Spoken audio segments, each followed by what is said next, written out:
कृष्ण वस्त्र हरण कथा त हामी सबैले सुनेर देखेर पढेर हुर्केका हौं, right? So let's talk in a very metaphysical way, हैन? एकदमै आध्यात्मिक रूपमा उनीहरूले लिन्थे यसलाई। या एक व्यक्ति आएर कृष्णलाई भन्छ, कृष्ण भगवान भएर केटीलाई नाङ्गे हेरिराख्नु भएको छ र कृष्ण लीलाको त्यो किताबमा त्यस्तो धेरै थरीको कुराहरू छ जुन कि कृष्णलाई एज अ सेक्सुअलाइज गराएर लेखेको छन्। त्यसपछि एक अर्को केटा आएर भन्छ, तिमीले त्यो किताब पढेकै छैनौ, त्यहाँ फिलोसफीको कुरा आउँछ, आध्यात्मिकको कुरा आउँछ, यो हामीले आफ्नो सोच अनुसार समाजको अनुसार एक्सप्लेन गर्न सक्दैनौँ। सो त्यो प्रब्लम कृष्णको होइन, त्यो प्रब्लम त्यो व्यक्तिको स्वयं व्यक्तिको प्रब्लम हुन्छ। उसलाई कृष्णलाई उसले भगवान मानिसक्यो। कृष्ण पनि हामी जस्तै एक नर्मल मान्छे नै हुनुहुन्छ।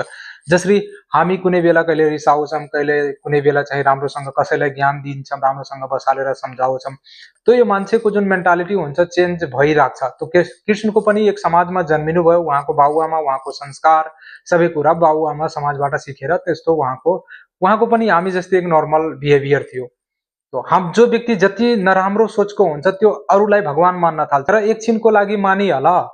जो व्यक्तिले त्यो सिचुएसनलाई डिस्क्राइब गरेको छ, जसरी ओशोले डिस्क्राइब गर्नुभएको छ त्यो सिचुएसनलाई as a philosophical point of भ्यूमा, अब त्यो व्यक्ति जहाँ त्यो केटीहरू छन् त्यो ठाउँमा आफ्नो आमा, दिदी, बहिनी र आफ्नो बुढीलाई त्यहाँ बसाला, अब कृष्ण हेरिरहेछन् त्यस्तो, अनि भनिरहेछन् आऊ बाहिर आऊ, त्यो पानीले जसरी तिम्रो शरीर नाङ्गो शरीरलाई छोइरहेछ त्यसरी म छोइहाले भने के फरक परिहाल्छ, एकछिनको लागि त्यति सोचिहाल, कस्तो नराम्रो फिल हुन्छ।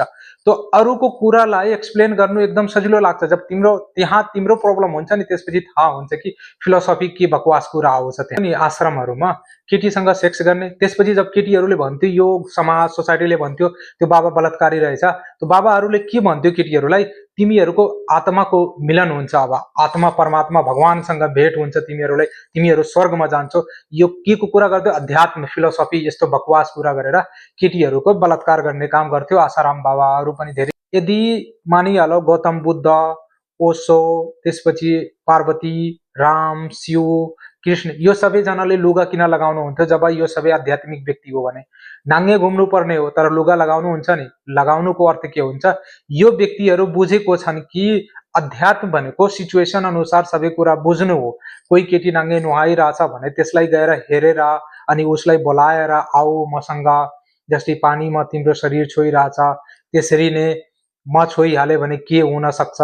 तो यो सबै अध्यात्म होइन कि यो बकवास हो। कुनै बकवास एक व्यक्तिले कुनै किताबमा लेखेछ आफ्नो फाइदाको लागि, त्यो पनि कृष्णलाई भगवान मानेर कृष्णलाई आधार बनाएर आफ्नो फाइदाको लागि।